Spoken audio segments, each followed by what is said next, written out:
Hello दोस्तों, आप लोग कैसे हैं। हमारी आज की कहानी का नाम है मनहूस बहू। आज बेटे शेखर की 13वीं संस्कार है। इस गमगीन माहौल में सगे संबंधी, नाते रिश्तेदार, अड़ोसी पड़ोसी इकट्ठे हुए हैं। पूरे घर में मायूसी छाई हुई थी। हो भी क्यों ना, घर का इकलौता लड़का, वो भी 32 साल की उम्र में बेमौत गुजर गया था। शेखर की बहन और माँ का तो रो रो कर बुरा हाल था। उन दोनों को संभालना बहुत ही मुश्किल हो रहा था। शेखर की पत्नी कंचन तो एकदम से भूत बन गई थी। उसके आंसू सूख चुके थे। कितना गहरा प्यार था दोनों के बीच।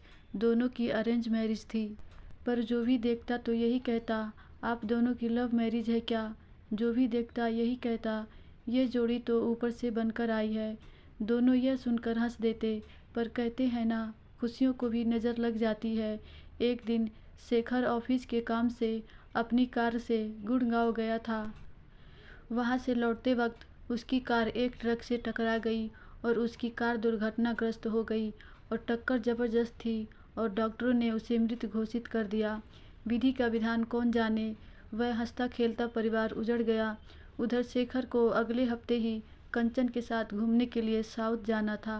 वह कहकर गया था कि कंचन तुम तैयार रहना, हम लोग कुछ शॉपिंग करने शाम को चलेंगे। कंचन शेखर का इंतज़ार कर रही थी, पर जब वह आया तो ऐसा आया कि वह हैरान रह गई। कंचन तो एकदम पत्थर की मूरत बन गई। बस बार बार कह रही थी, तुम झूठे हो शेखर, देखो मैं तैयार खड़ी हूँ, चलो ना, उठो ना। धीरे धीरे उसके आंसू भी सूख गए। बस पत्थर बनी बेसुध बैठी रहती थी। उसके 6 माह के बेटे को भी नहीं पता था कि उसके सिर से उसके बाप का साया उठ गया है। 12 दिन तो ऐसे ही बीत गए। आज 13वीं वाले दिन सभी रिश्तेदार आए थे। गिरधारी लाल जी की बुआ भी आई थी। कंचन को बेसुध और रोते ना देखकर बुआ जी बोली, बहू के पैर ही ऐसे पड़े हैं, इसकी शादी में ही मैरिज हॉल में आग लग गई थी, वह सबसे बड़ा अपशगुन था। और फिर गृह प्रवेश करते ही शेखर की जॉब छूट गई थी और आज हमारा शेखर भी चला गया। कंचन बेसुध होकर सब सुन रही थी, और वह करती भी क्या। बुआ जी क्या कह रही थी, उसे कोई फर्क ही नहीं पड़ रहा था। फर्क पड़ता ही क्यों, क्योंकि उसका फिक्र करने वाला ही उसको छोड़कर चला गया था। गिरधारी लाल जी की चाची और मामी ने भी बुआ की बात में हाँ में हाँ मिला रही थी। गिरधारी लाल पहले तो चुप बैठे रहे। जब देखा कि बुआ चाची चुप नहीं हो रहे हैं, तब गिरधारी लाल जी ने बोला, बुआ जी भगवान के लिए आप चुप हो जाइए। आप कंचन बहू के बारे में ऐसा मत बोलिए। वो किसी की बेटी है और हमने भी उसको बेटी के तरीके से ही स्वीकारा है। हम हर चीज़ के लिए कंचन को दोषी नहीं ठहरा सकते हैं। यह सब नियति का खेल है। हम किसी की मौत के लिए किसी दूसरे को जिम्मेदार नहीं ठहरा सकते। हमारा बेटा शेखर इतनी ही उम्र लिखा कर लाया था। आप कह रही हैं कि शादी के वक्त मैरिज हॉल में जो आग लगी थी, तो क्या कंचन लगाई थी। जी नहीं, वह आग मैरिज हॉल वालों की गलती से लगी थी, ना कि कंचन की वजह से।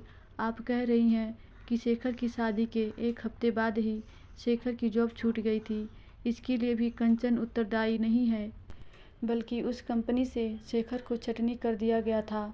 और अब आप कह रही हैं कि कंचन की वजह से शेखर की मौत हुई है, तो आप कैसे कह सकती हैं शेखर की मौत कंचन की वजह से हुआ। उस वक्त कंचन शेखर के साथ ही नहीं थी।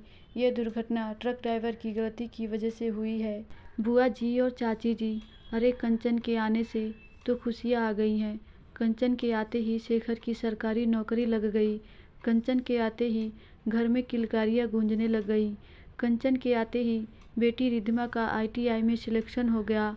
कंचन के आते ही मेरा पेंशन का अटका हुआ काम पूरा हो गया। आप खुद एक औरत हैं और औरत होकर भी उसका दर्द नहीं समझ रही हैं। बुआ जी माफ़ कीजिएगा, छोटे मुँह बड़ी बात। बुआ जी आप भी तो एक विधवा हैं, आप तो कम से कम यह बात समझती। हमें अपने बेटे के खोने का बहुत गम है, पर उससे ज़्यादा है अपनी बहू की यह मायूसी। उसका यूँ बेसुध होना मन को कचोट रहा है। ऐसी बातें करके उसको दोषी ठहरा रही हैं। अगर आप किसी का गम ना बांट सके तो उसका दर्द भी ना बढ़ाएं। यह कहकर अपनी आंखें पोंछते हुए गिरधारी लाल जी वहाँ से चले गए और छोड़ गए पीछे कई सवाल। धन्यवाद दोस्तों, आशा करती हूँ ये कहानी आपको ज़रूर अच्छी लगी होगी।